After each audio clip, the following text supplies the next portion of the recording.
Bismillahirrahmanirrahim. Assalamualaikum warahmatullahi wabarakatuh.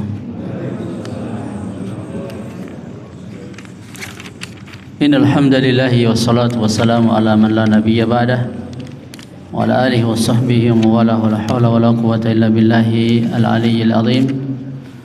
Amma ba'du, Bapak Ibu kaum muslimin wal muslimat rahimanallahu wa iyyakum. Segala puji dan syukur mari kita panjatkan kehadirat Allah Subhanahu wa taala. Hanya kepadanya kita meminta, hanya kepadanya kita mohon. Kita berlindung kepada Allah Subhanahu wa taala dari keburukan jiwa dan dari kejelekan amal perbuatan kita. Barang siapa yang diberi hidayah oleh Allah, maka tidak akan ada seorang pun yang bisa menyesatkannya. Dan barang siapa yang disesatkan oleh Allah, tidak akan ada seorang pun yang bisa memberikan petunjuk dan mengajaknya kembali ke jalan hidayah.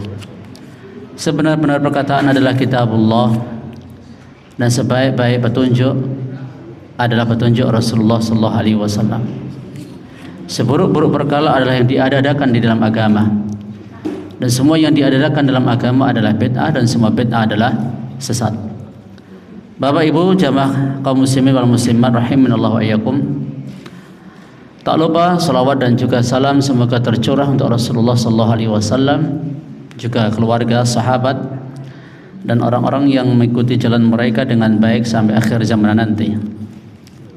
Tayyib, pada pertemuan yang lalu kita sudah memulai bab al-mujahadah dari kitab Riyadhus Shalihin, bab yang ke-11 tentang bab al-mujahadah. Apa yang dimaksud dengan al-mujahadah? Yaitu meliputi dua hal. Mujahadah al-insan, ya, seseorang mujahadah berjuang keras, berupaya untuk menundukkan dirinya. Dan yang kedua, berjuang keras untuk menundukkan dan juga memberikan kebaikan kepada orang lain. Kemarin sudah kita mulai mujahadah yang pertama, mujahadah untuk kita mengendalikan diri sendiri, dan ini yang paling berat. Dan ini kunci kesuksesan kita ketika mujahadah kepada orang lain. Ya, jadi kunci kesuksesan kita ketika mujahadah kepada orang lain tergantung seberapa jauh tingkat mujahadah kita terhadap diri sendiri. Mujahadah diri sendiri kemarin kita jelaskan melaksanakan ketaatan dan menjauhi kemaksiatan. Semakin kuat kita menjalankan ketaatan dan semakin kuat kita di dalam meninggalkan kemaksiatan, maka kualitas diri kita ini tentunya semakin baik. Dalam hal ini tentunya teladan kita adalah Rasulullah sallallahu alaihi wasallam. Beliau kalau kita bicara masalah keteladanan dalam perintah, pelaksanaan perintah, beliau yang terdepan. Dan keteladanan dalam meninggalkan larangan, beliau juga yang terdepan. Maka beliau sempurna secara ilmu, sempurna secara penyampaian, sempurna di dalam kecintaan dan kasih sayangnya kepada umat manusia. Itu juga tidak menjamin semua orang ikut kepada Nabi sallallahu alaihi wasallam. Apalagi kita. Tayyib, Bapak Ibu jamaah sekalian rahimallahu wa iyyakum. Dulu kayaknya sudah pernah kita sampaikan tingkatan-tingkatan jihad, ya. Sampun dereng. Jihad terhadap diri sendiri, 2 kepada setan, 3 kepada orang munafik, 4 kepada orang kafir. Masuk belum? Ini kalau penjelasan lebih detailnya. Kalau ini kan simpel, mujahadah cuman satu, kita sama yang lain. Yang lain ini kan belum dirinci. Jadi kalau mujahadah terhadap diri kita sendiri, ini kalau menurut Ibnu Qayyim Al-Jauzi, ya, Jihad itu ada 4. Qala Ibnu Qayyim rahimahullahu taala, "Idza 'arafa hadza fal jihadu 4 maratib." Kalau seorang sudah tahu yang demikian ini, maka jihad itu ada 4 tingkatan. Pertama, jihadun nafsi. Jihad melawan diri sendiri. Ternyata diri sendiri ini perlu kita lawan, perlu kita perangi. Jadi keliru kalau istilah jihad itu hanya untuk perang tok. Itu keliru. Ya. Menurut beliau jihad itu ada 4 tingkatan. Jihad yang pertama melawan diri sendiri. Yang kedua wa jihadus syaitan, jihad melawan syaitan. Ini berarti masuk kategori yang lain toh. Selain melawan diri sendiri, oh tugas kita masih melawan syaitan. Nomor 3 wa jihadul kuffar, jihad melawan orang-orang kafir. Yang keempat wa jihadul munafiqin, jihad melawan orang-orang munafik. Perlu dirinci ini? Perlu enggak? Halo? Perlu? Perlu atau harus? Kalau perlu kan sekedar anjuran. Tayyib, fa jihadun nafsi 4 maratib aidan. Jihad untuk memerangi diri sendiri itu ada 4 tingkatan juga. Ada 4 tingkatan. Tingkatan yang pertama ayyujahidaha ala ta'allumil huda wa dinil haq alladzi la falaha lahu wa la sa'adata fi ma'asyiha wa ma'adiha illa bihi. Yaitu jihad memerangi diri untuk mencari petunjuk, untuk berilmu, mencari ilmu dan agama yang benar, amal. Jihad memerangi hawa nafsu, memerangi diri sendiri untuk berilmu, untuk beramal. Di mana tidak ada kesuksesan dan kebahagiaan bagi jiwa manusia dalam hidupnya di dunia maupun nanti di akhirat kecuali dengan itu. Ya, kecuali dengan itu. Wa mata fataha amalhu syaqiyat fid darain. Kalau seandainya dia tidak punya amal, dia tidak punya ini, jihad yang pertama ini, pasti celaka. Tidak cuma dunia, akhirat. Dunia akhiratnya celaka. Kalau jihad yang pertama ini nggak dilakukan, ya jihad yang pertama nggak dilakukan ini, dia celaka. Sekarang saya tanya, ya manusia hidup di alam dunia ini kan berusaha, bekerja, berpayah-payah, bercapek-capek. Terus nanti apa yang akan dia bawa kalau dia mati? Apa yang dibawa?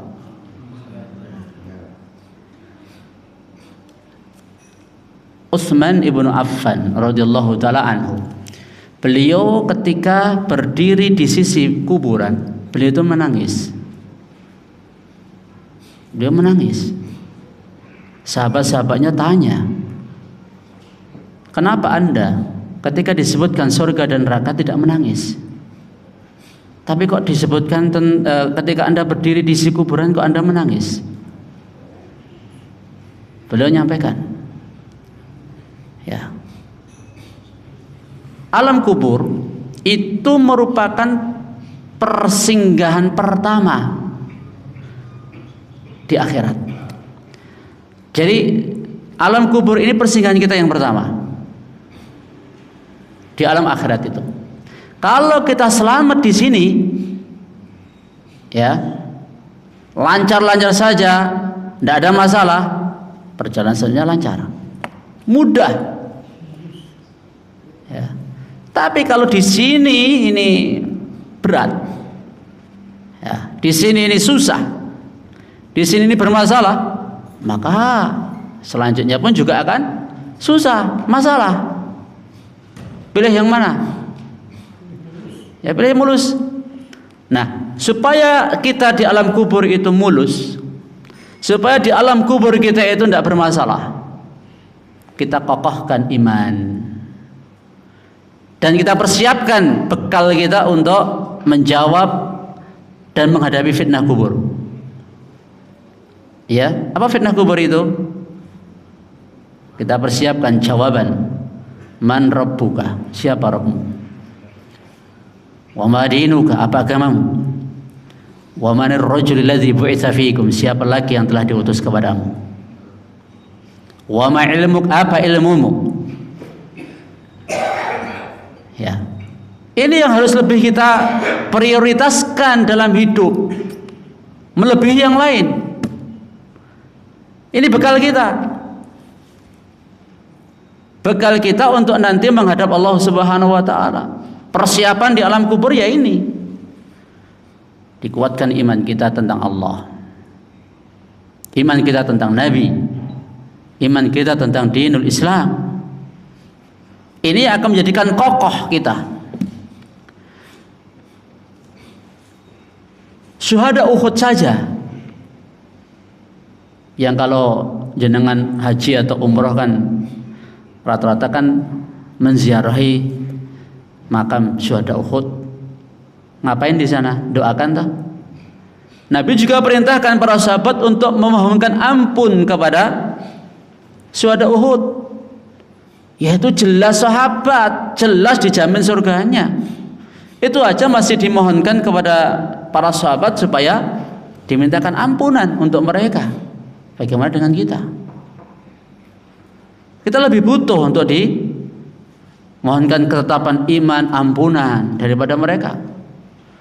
Makanya penting untuk kita selalu tingkatkan iman, utamanya iman kepada Allah, iman kepada Rasul, iman kepada dinul Islam, serta ilmu kita. Ilmunya apa? Qara'tul Quran, amantu bihi wa saddaqtu. Aku membaca Quran, aku iman, aku percaya kepadanya. Ya. Wa yutsabbitullahu ta'ala bil qawli tsabit. Orang-orang yang imannya kokoh akan Allah kokohkan jawabannya nanti pada yaumul qiyamah. Tapi orang-orang munafik, orang-orang yang ragu-ragu dalam imannya, dia akan mengatakan la adri sami'tun nasa yaqulu syai'an faqultu. Aku mendengar manusia mengatakan sesuatu, aku ikut-ikutan mendengar melakukannya, mengatakannya. Maka dari itu ini Bapak Ibu sekalian, maka di awal kita sudah sampaikan kalau jihad melawan diri sendiri yang paling berat. Karena kunci suksesnya kita dunia akhirat itu ya kita kalau bisa nundukkan diri sendiri, ya melawan diri sendiri. Utamanya tingkatan yang pertama untuk belajar dan beramal, ya untuk belajar dan beramal. Ya, apa yang kita bawa nanti, ya harta kita tinggalkan. Ilmu-ilmu selain tiga hal ini tadi tidak manfaat. Coba jenengan profesor di bidang apa misalnya? Apakah nanti akan ditanya? Hah? Ilmu selain ilmu tiga hal ini nggak akan ditanya nanti. Ya, nggak akan ditanya. Maka kalau jenengan sudah sampai profesor, sampai doktor, tapi belum paham tentang tiga hal ini, ya wajib untuk belajar. Walaupun pemula, ya memang. Ya, memang. Karena itu yang nanti manfaat untuk dunia dan akhirat kita. Terus yang kedua, ayujahida ala al-amali bihi ba'da ilmihi, yaitu kita berjihad, berjuang melawan diri untuk mengamalkan ilmu setelah mengetahuinya.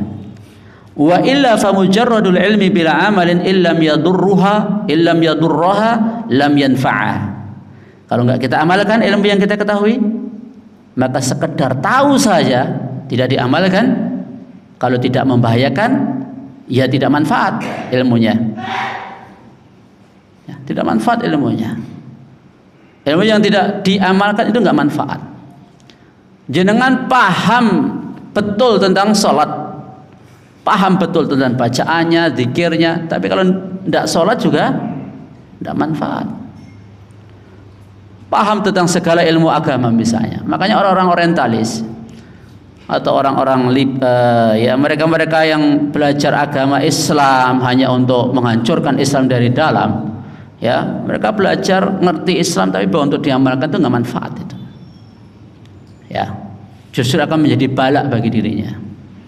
Pinter bahasa Arab, pinter Quran, pinter hadis, tapi bukan untuk diamalkan, tapi untuk menghancurkan Islam dari dalam.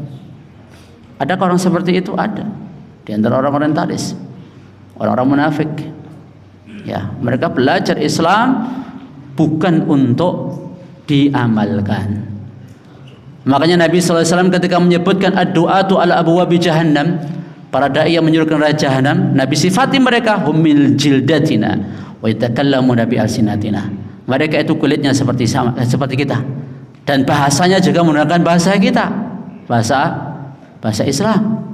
Terus yang ketiga, ayujahida 'alal da'wati ilahi wa ta'limihi man la ya'lamuhu, yaitu berjuang untuk mendakwahkan ilmu dan mengajarkannya kepada orang yang tidak mengetahui. Wa illa kana minal ladzina yaktumuna ma anzalallahu minal huda wal bayyinat. Kalau enggak kita dakwahkan, maka ya seperti orang-orang yang menutupi, menyembunyikan apa yang diturunkan oleh Allah berupa petunjuk dan penjelasan. Wala yanfa'uhu ilmuhu, ilmunya enggak akan manfaat. Wala yunjihi min azabillah, juga tidak akan menyelamatkan dia dari azab Allah kalau enggak didakwahkan, kalau enggak diajak. Ya. Terus yang keempat, ayujahida 'ala sabri 'ala masyaqqid da'wah ila Allah wa adal khalqi yatahammalu dzalika kulluhu lillah. Berjuang melawan hawa nafsu untuk sabar menanggung derita ketika berdakwah di jalan Allah, diganggu manusia, makhluk. Ya, semua itu dia tanggung seluruhnya karena Allah Subhanahu wa taala. Ini materi saya di Masjid Al-Hikmah, ya, kajian kitab Al-Salasatul Usul, penjelasan tentang 4 hal yang wajib dipelajari oleh seorang muslim: ilmu, amal, dakwah, sabar. Dalilnya surah Al-Asr itu, ya, demi masa sebenarnya manusia itu diliputi oleh kerugian dalam seluruh sisi kehidupan mereka. Mereka itu rugi, siapapun manusianya, ya, kecuali 4 yang tidak rugi. Maka siapapun kita, apapun jabatan kedudukan kita, seberapapun harta kita, kalau tidak punya 4 sifat ini pasti rugi. Kalau tidak punya ilmu, tidak punya amal, tidak dakwah, tidak sabar. Ya, bukankah orang sudah punya 4 ini saja levelnya nggak sama?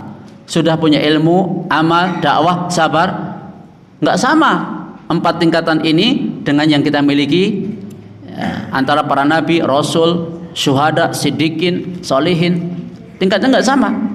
Seperti sudah pernah kita singgung di tingkatan-tingkatan manusia pada hari yaumul qiyamah. Ya, demikian pula Bapak Ibu sekalian, ternyata manusia hidup itu termasuk orang-orang ahli kebatilan. Mereka itu juga melakukan 4 hal ini loh. Jangan Anda kira yang melakukan berjihad memerangi hawa nafsu itu cuman ahli kebenaran saja. Ahli kebatilan itu juga melalui 4 tahapan ini loh. Mereka juga mempelajari ilmu yang batil atau kebatilan, ya. Mereka juga mengamalkannya, mempraktekannya. Mereka juga ngajak orang untuk ikut dalam barisan mereka, dan mereka juga sabar melakukan itu. Bukankah dahulu Nabi dengan Abu Jahal? Ini contoh realnya saja. Nabi mengajak untuk 4 hal ini. Proses, ya, berilmu, beramal, berdakwah, bersabar, ya, kepada para sahabat. Abu Jahal juga proses dalam 4 tahapan ini. Ya, sampai terjadi peperangan antara Nabi dengan Abu Jahal pada waktu perang Badar. Bukankah ini sama-sama? Tapi jalurnya ini kemana? Ke surga. Jalurnya ini kemana? Ke neraka.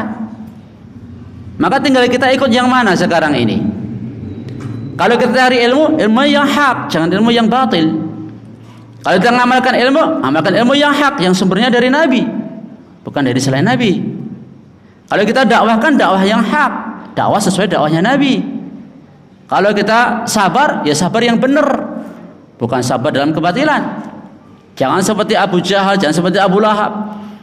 Ya memang mereka punya ilmu, tapi ilmunya batil. Bahkan menyangka ilmunya Nabi itu batil, ilmunya yang benar. Ya, mereka juga mengamalkan, meyakini. Bahkan ketika Nabi ngajak pamannya untuk bertauhid, mengucapkan la ilaha illallah menjelang ajalnya, apa komentarnya Abu Jahal? Atarghabu an millati Abdul Muthalib? Kamu benci dengan agamanya Abdul Muthalib? Loh. Dakwah enggak ini Abu Jahal ini? Dakwah ini. Jangan dikira yang dakwah itu cuma ahli hak saja. Ahli batil itu juga dakwah. Makanya kalau ini sama-sama nanti pada sumbune, pada dhuwure, ya kayak dulu Nabi dan para orang-orang musyrikin itu, ya, atas izin Allah. Walaupun kita nggak menginginkan. Lah dulu Nabi perang Badar itu apa pengen perang? Pengen perang nggak dulu? Nggak pengen, tapi takdir Allah yang mengharuskan seperti itu. Termasuk nanti takdir Allah Subhanahu wa Ta'ala yang mengharuskan terjadi perang antara muslimin dengan Yahudi. Itu takdir Allah itu, tidak bisa kita tolak. Ya. Tapi kayaknya bukan kita ini nanti yang perang ya. Kayaknya nggak berani kita mungkin ya. Ya. Kita nggak menginginkan peperangan. Dulu Nabi juga menginginkan peperangan. Tapi memang seperti itulah sunnatullah. Karena hak dengan batil ini mau tidak mau, kalau sudah sampai tahap-tahap, ya. Dulu Nabi selama 13 tahun di Mekah haram loh perang itu. Jihad dengan pedang. Nanti pas pembahasan jihad melawan orang kafir ya mungkin akan kita bahas di situ. Ya, kita fokus di sini dulu aja lah. Jadi Bapak Ibu sekalian rahimallahu wa yakum, ini jihad untuk melawan diri kita sendiri dengan 4 tahapan. Dan kita harus siap ya kalau ternyata dalam kita nyari ilmu dengan orang lain mencari ilmu kok kadang berseberangan karena mungkin ya kita kok nggak ketemu, ya mungkin yang kita pelajari dengan yang dia pelajari tidak sama, itulah ya, tergantung lihat saja barometernya. Kalau memang dari Allah dan Rasul ya kita terima, kalau bukan dari Allah dan Rasul ya wajib kita tolak ya. Yang satu mendakwakannya hak, yang satu mendakwakan batil, ya tetap kita harus sabar karena memang begitulah kehidupan. Ya, sejak zaman Mbak Adam sampai sekarang seperti itu kok manusia itu.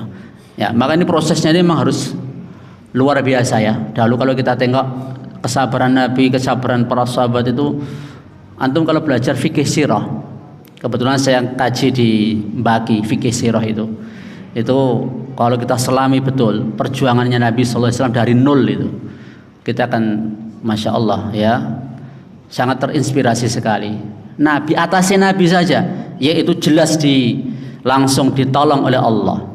Itu aja prosesnya berat, ya prosesnya berat. Bukan berarti kita mengharapkan berat, enggak. Memang seperti itulah sunnatullah itu loh.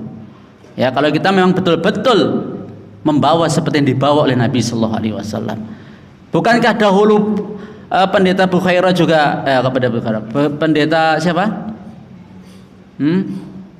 Khadijah itu loh, pamannya Khadijah, sepupunya Khadijah itu loh. Warokoh. Jauh-jauh hari Warokoh sudah meling sama Nabi. Saat Nabi baru dapat wahyu pertama toh. Nabi ketika itu kan takut. Ya, tidaklah akan ada seseorang yang membawa seperti apa yang kamu bawa, mereka pasti akan diusir oleh kaumnya. Nah, dimusuhi oleh kaumnya. Nabi hampir nggak percaya. Ya, tapi terbukti kan yang dikatakan Warokoh.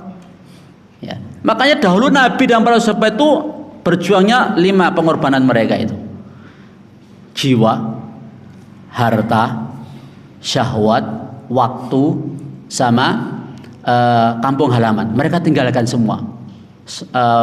Rumah mereka, tempat kelahiran mereka, mereka pindah ke Madinah. Sampai seperti itu mereka istilah pol-polan gitu loh dalam berjuang itu. Ya, dalam menegakkan agama Allah itu sampai pol-polan seperti itu. Itu saja pertolongan Allah baru Allah berikan 15 tahun. 13 tahun di Mekah, 2 tahun di Madinah saat perang Badar. Itu baru Allah berikan pertolongan. Prosesnya panjang. Padahal mereka sudah pol-polan loh ibaratnya kalau kita cermati perjuangan, pengorbanan, jihadnya Nabi dan para sahabat itu. Makanya ketika fase Mekah dengan fase Madinah, ketika fase Mekah Allah itu enggak ngasih janji muluk-muluk. Cukup apa? Surga. Karena pengorbanannya sahabat ketika itu juga berbeda saat di Madinah. Kalau saat di Madinah kan ada syariat perang. Allah mengizinkan perang karena mereka dizalimi kan. Tapi kalau di Mekah haram perang. Makanya cukup balasan Allah itu cuman surga. Tapi ketika di Madinah perjuangannya lebih berat. Ya, usahanya pun juga lebih luas. Allah berikan janji nanti mereka akan menguasai Arab dan non-Arab. Ya, Islam akan berkuasa di muka bumi. Ketika usahanya juga lebih banyak. Lah kita usahanya dikit, waktu yang kita gunakan boro-boro kadang mikir agama seorang. Apakah jenengan pernah memikirkan umat Islam? Yang jenengan pikirkan umat Islam itu sekupnya sak RT, sak RW, apa sak kelurahan, apa sak donya? Nah, beda toh? Beda level. Makanya Nabi ketika diperintahkan oleh Allah untuk dakwah kepada seluruh umat manusia, pondasinya juga harus kuat. Harus kuat ketika itu. Tapi kalau kita ya mbuh mikir apa ora gitu loh. Sok mikir, sing dipikir kok butuh wae. Ya, sing dieling-eling cuman butuh sesuk mangan apa, ya, nggo raket anake eneng apa ora. Sebatas dunia. Ya, semoga Allah mengampuni kita. Terus jihad yang kedua. Jihad faida istakmala hadhihi al-maratib al-arba sara min ar-rabbaniyin. Ya. Siapa yang bisa menyempurnakan 4 tingkatan ini tadi, maka dia akan menjadi rabbani. Dia kalau punya 4 ini, dia akan mampu mengkader, dia akan mampu mentarbiyah, dia akan mampu mengkader, ya kayak Nabi itu. Kalau punya 4 ini. Semakin sempurna pula ya tarbiyah yang akan dia berikan. Makanya orang yang sudah menuntut ilmunya sudah belasan tahun kepada para ulama, kepada apa, ya proses pentarbiyahnya lebih berkualitas, berbobot dan jangkauannya lebih luas daripada yang sekupnya cuma lokal. Betul enggak? Iya. Kalau ustadz-ustadz lokal itu ya lokal memang.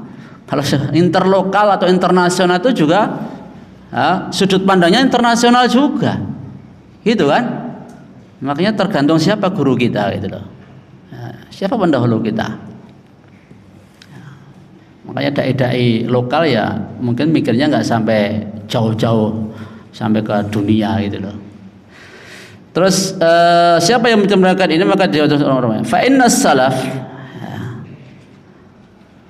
Tidak perlulah inilah. Wa amma jihadu syaitan fa martabatani. Adapun yang kedua, jihad melawan syaitan ada 2 tingkatan. Ya, tingkatan yang pertama jihadu ala daf'i ma yulqi ila al-'abdi min asy-syubuhat wasyukuk al-qadihah fil iman. Tugas kita yang kedua, ini juga enggak kalah beratnya ini. Ya. Makanya saking beratnya Allah perintahkan kita minta perlindungan dari gangguan setan ini. Di dalam satu surat. Surat apa? An-Nas. Qul a'udzu birabbin nas, malikin nas, ilahin nas, min syarril waswasil khannas, alladzi yuwaswisu fi sudurin nas, minal jinnati wan nas. Setan itu 2 loh. Setan jenis jin, setan jenis manusia. Ya. Setan jenis jin dan jenis manusia. Makanya kalau setan jenis jin ini kan maksudnya lewat aliran darah ya. Dan ini berat ya, ini berat dibandingkan dengan surah Al-Falaq. Allah memerintahkan kita mohon perlindungan dari 3 hal. Walaupun 3 hal dibandingkan dengan 1 hal ini lebih berat yang 1.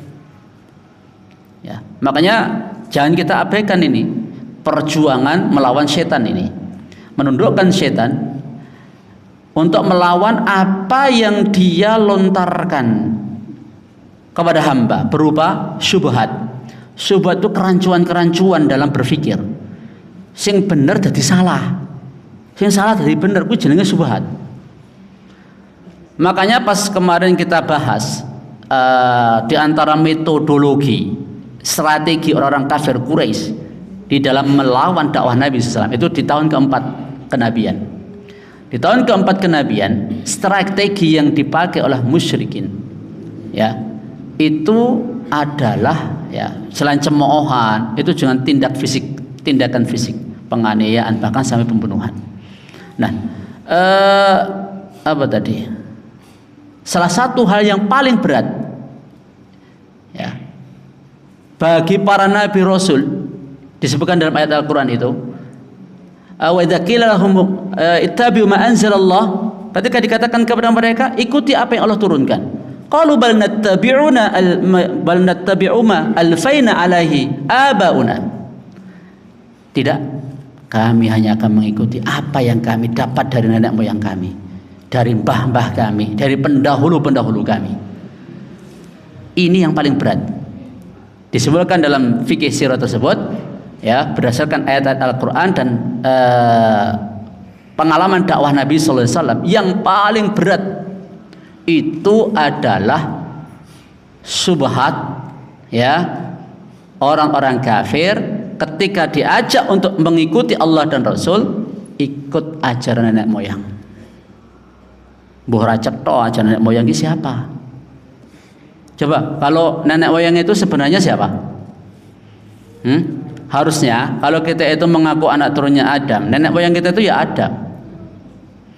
Kalau kita mau mengikuti tradisi nenek moyang kita, ya ikut Mbah Adam. Mbah Adam ya jelas mengikuti Allah. Itu kalau kita mau jujur. Tapi kalau nggak jelas siapa nenek moyang kita, tapi yang dalam kenyataannya, ya, itu dipakai argumentasi untuk melanggengkan tradisi-tradisi syirik, untuk melanggengkan tradisi-tradisi yang berbau animisme, dinamisme, tradisi yang bertentangan dengan Allah dan Rasul, dengan baju nenek moyang. Banattabi'u ma alfaina alaihi aba'ana, tidak, kami akan mengikuti apa yang kami dapati dari nenek moyang kami. Apakah mereka akan mengikuti juga yang mereka dapat dan yang mereka, walaupun mereka nggak punya akal? Apakah akan diikuti juga? Ya, itu dalam pembahasan sirah. Ya, makanya Syekh siapa saya lupa namanya, adat atau kebiasaan buruk, budaya yang buruk itu bisa merubah zain menjadi shin. Paham maksudnya? Huruf zain bisa diubah menjadi shin kalau adatnya seperti itu. Misal sesuatu yang batil atau sesuatu yang dusta itu, kalau selalu dengungkan, lama-lama jadi benar enggak? Kalau terus didengungkan, lama-lama jadi benar enggak? Iya. Sesuatu yang batil itu kalau selalu didengung-dengungkan, itu akan menjadi hak.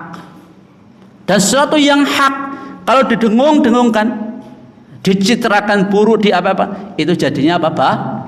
Batil. Ya, batil. Misalnya, ya, dulu Nabi sallallahu alaihi wasallam dijuluki apa? Majnun, sahir, orang gila, tukang sihir, apalagi, ya, kahin, dukun, dan sebagainya. Maka ini berat, ya. Makanya tugasnya dai itu nggak sama dengan tugasnya orang awam, ya. Karena dai ini akan berusaha untuk membantah, ya. Karena yahmilu hadzal ilma min kulli khalafin uduluhu. Agama ini akan diusung pada setiap generasinya orang-orang yang adil, orang-orang yang berilmu. Yanfuna anhu tahrifal ghalin wa intihalal mubtilin wa ta'wilal jahilin. Di mana tugasnya para pengusung agama ini, satu, yanfuna anhu tahrifal ghalin. Mereka itu akan menepis, ya, penyelewengannya, penyimpangannya orang-orang yang kelewat batas di dalam beragama. Memang harus diluruskan ketika mereka menyimpang. Itu tugas ahlu ilm, pengusung agama ini. Yang kedua, wantihalal mubtilin. Memang tugas mereka itu membantah kedustaannya ahli kebatilan. Jadi kalau ini batil, ini nggak benar, dijelaskan yang benar seperti ini. Itu memang tugasnya dai, ya, para pengusung agama ini. Kemudian yang ketiga wa ta'wilal jahilin, dan takwilnya orang-orang jahil. Seringkali orang jahil itu bicara agama serampangan, menafsirkan agama, menafsirkan ayat, menafsirkan hadis itu tanpa ilmu. Dan ini namanya ruwaibidah. Apa itu ruwaibidah? Ya, orang tidak ngerti agama tapi bicara masalah agama. Sekarang banyak enggak orang seperti itu? Ya, baru sebentar dua bentar dalam belajar, baru sebentar dua bentar hijrah, sudah diustadkan, sudah terkenal di sana sini. Jadi sekarang barometer ustadz yang benar atau tidak itu dilihat follower. Apa itu follower? Follower. Ya. Kalau kebenaran ditinjau dari situ followernya, dulu Fir'aun itu followernya banyak dibandingkan Nabi Musa. Ya enggak? Nabi Musa itu sedikit pengikutnya. Ya, sedikit. Nabi Nuh alaihissalam followernya banyak enggak? Dulu karena belum ada istilah follower mungkin ya. Iya. Mungkin kalau kita hidup di zaman-zaman nabi-nabi itu mungkin kita akan termasuk Abu Jahal.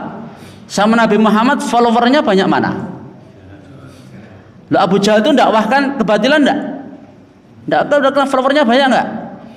Banyak. Nabi Muhammad dakwahkan kebenaran, followernya banyak enggak ketika itu? Kan enggak, sedikit. Mungkin kalau kita hidup di zaman itu belum tentu kita ikut Nabi loh. Ya. Maksudnya apa? Delok follower-e, koncone. Gitu. Koncone kan di itu loh. Dan itu kan orientasinya dunia masih. Ya. Bukan akhirat itu orientasinya. Makanya gimana iman kita akan kuat kayak Bilal? Walaupun ditindih batu, walaupun lehernya ditarik oleh anak-anak kecil, ya, tapi tetap ahad, nggak goyah imannya. Buat yo luar biasa tenan yo imane Bilal itu. Kalau kita itu kayaknya kok rapuh gitu loh. Padahal sepirang puluh tahun ada ngaji. Iya. Kok kurang nancep, kurang kokoh itu loh. Itu kalau saya ngerasakan kok seperti itu. Dibandingkan siapa? Bilal. Dibandingkan Ammar bin Yasir. Dibandingkan dengan sahabat-sahabat generasi-generasi awal itu. Ya. Bapak Ibu sekalian rahimallahu wa iyyakum, monggo tunjuk riyen nggih. Kula bareng isi kon njombat dadine suarane rada serak.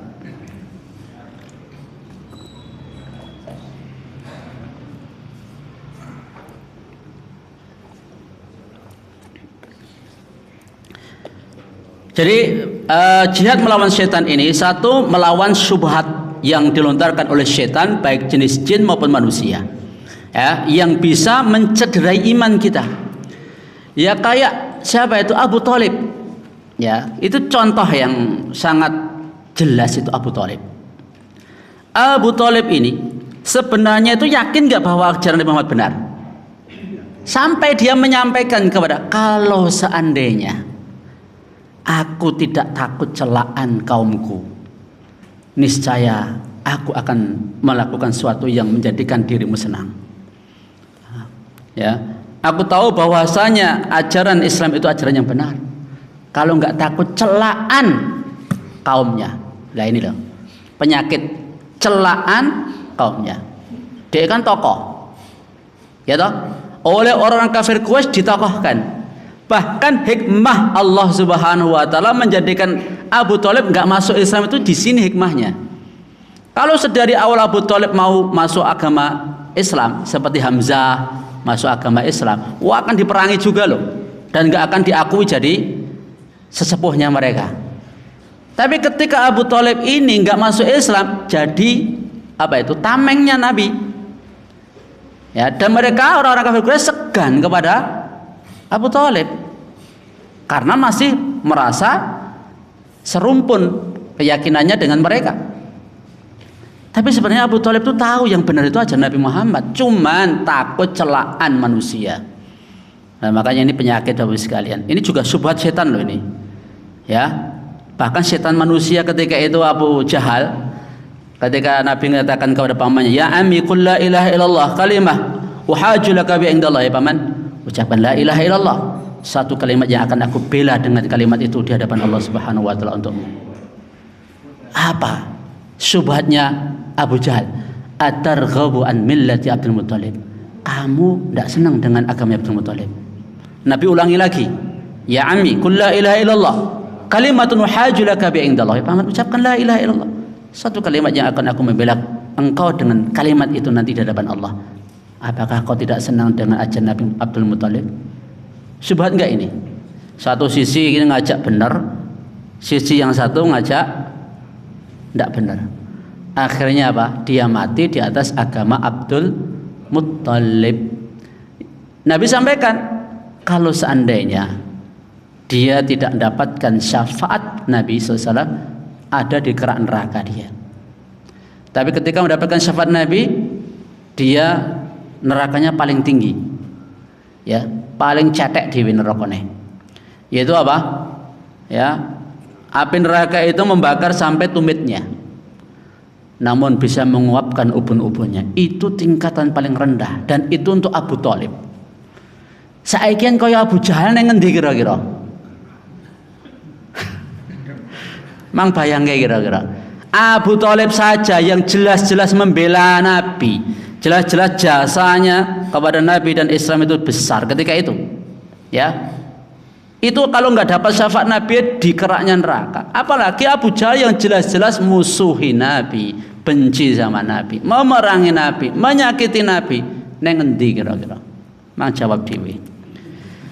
Yang kedua, jihadu ala daf'i ma yulqi ilaihi minal iradat al-fasidah wasyahwat. Yang kedua, jihad memerangi setan untuk melawan syahwat. Untuk melawan syahwat. Kalau melawan syubhat itu dengan keyakinan, dikuatkan keyakinan. Kalau untuk melawan syahwat itu dengan kesabaran. Terus karena waktu yang tersisa tinggal sedikit, fal jihadul awal yakunu ba'dahu al yaqin, wa tsani yakunu ba'dahu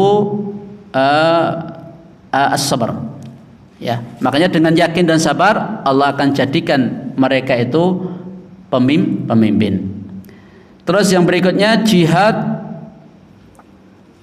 melawan orang kafir dan melawan orang-orang munafik. Itu ada 4.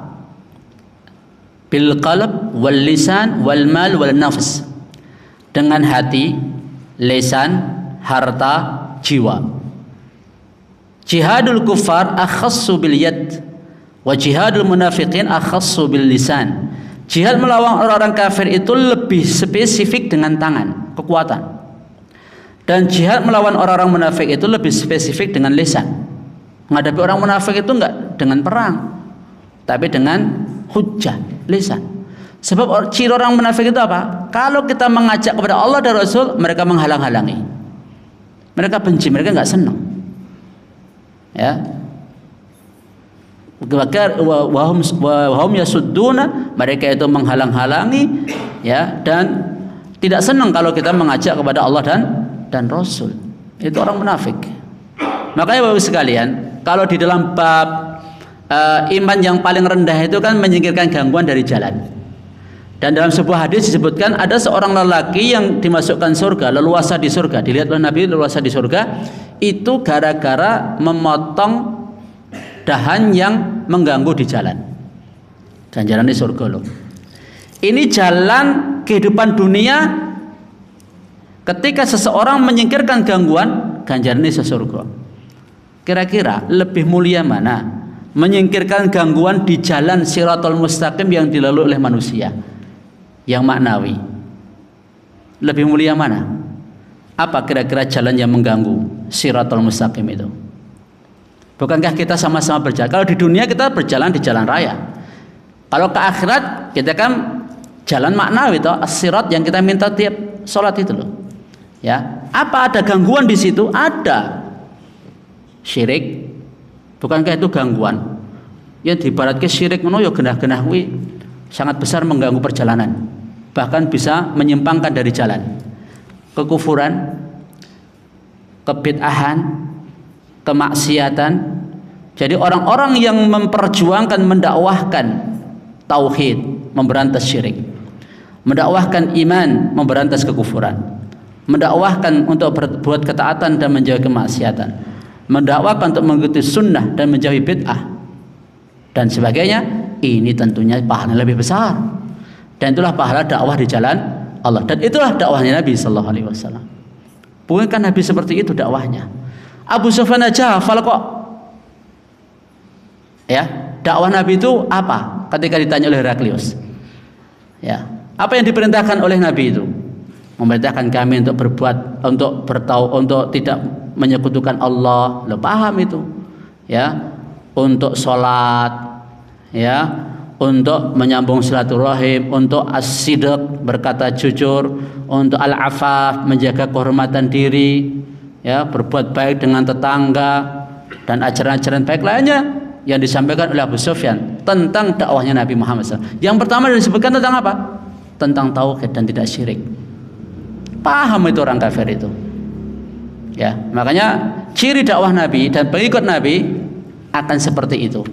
Sebagaimana firman Allah Subhanahu wa ta'ala, "Qul hadhihi sabili ad'u ila Allah 'ala basiratin ana wa man ittaba'ani wa subhanallahi wa ma ana minal musyrikin." Katakan wahai Nabi, ini jalanku. Ya, aku dan orang-orang yang mengikutiku mengajak kalian ke jalan Allah. 'Ala basirah, di atas ilmu dan keyakinan. Aku dan orang-orang yang mengikutiku. Terus Bapak Ibu sekalian, adapun jihad melawan para tokoh-tokoh kezaliman, kebid'ahan, kemungkaran itu ada 3 tingkatan. Pertama dengan tangan kalau mampu, kalau tidak mampu dengan lisan, kalau tidak mampu dengan hati. Ya, kalau tidak mampu dengan hati. Jadi itu yang bisa kita sampaikan pada pertemuan malam hari ini berkaitan dengan jihad, ya, dan manifestasi serta tingkatannya. Jadi kalau digabungkan di sini ada 13 martabah jihad. Menurut Ibnu Qayyim Al-Jauzi rahimahullah dalam Zadul Ma'ad jilid 3 halaman 9 sampai 11. Ya, yaitu yang 4 jihad melawan diri sendiri. Ilmu, amal, dakwah, sabar. Jihad melawan setan 2 tingkatan. Berarti 6 toh? Melawan syubhat dengan keyakinan, melawan syahwat dengan kesabaran. Kemudian jihad melawan orang-orang kafir dan orang-orang munafik.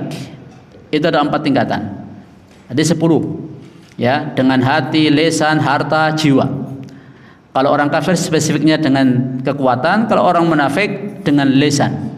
Kita bantah penyimpangan mereka dan kita mengajak mereka kepada sunnah. Sebagaimana dahulu Imam Ahmad bin Hanbal, ya, mengembalikan sunnah yang ketika itu telah dirusak oleh Mu'tazilah. Terus jihad yang ke 3 tingkatan berikutnya melawan kezaliman, kebid'ahan, kemungkaran ada 3. Dengan tangan, kalau enggak mampu lisan, kalau enggak mampu dengan hati. Dan itu selemah-lemahnya iman. Wallahu a'lam bishawab. Nas'alullah lakal afiyah wal afaf wal ghina wal ilman nafi'ah wa amalan mutaqabbala wa qalban salimah wa niyatan khalisah wa aqlan karimah. Subhanaka hamdika asyhadu an la ilaha illa anta astaghfiruka wa atubu ilaik. Assalamualaikum warahmatullahi wabarakatuh.